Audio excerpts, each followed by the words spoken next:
Gundi. Sorry, can I call you Gundi?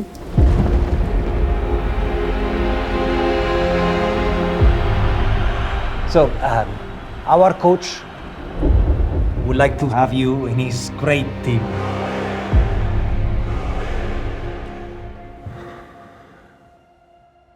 So, what do you say? Гоше, ще можеш да играеш в неделя, нали? Не само ще играя, аз мисля да влизам в атака. Когато виждам дърво, аз знам, че виждам дърво! Познаваш ли? Много висока топка. Кой беше този лонгур? Футболист от дружеството. Казвам ти го кратко и ясно. Стой далеч от дъщеря ми.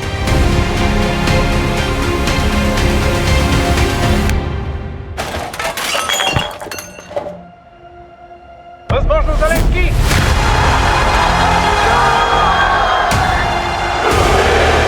Аспарухов се превърна в най-популярния човек в България. С хубавото бързо се свиква. И много боли, като ти го отнемат.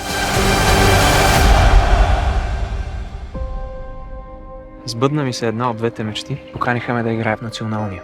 А втората?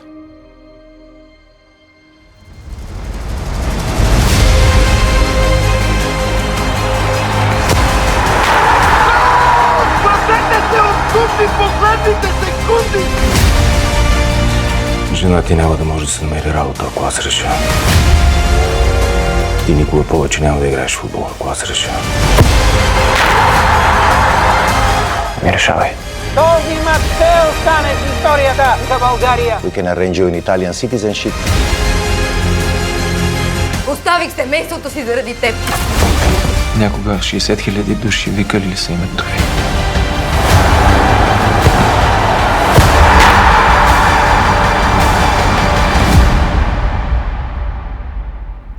Аз тези хора няма да ги предам.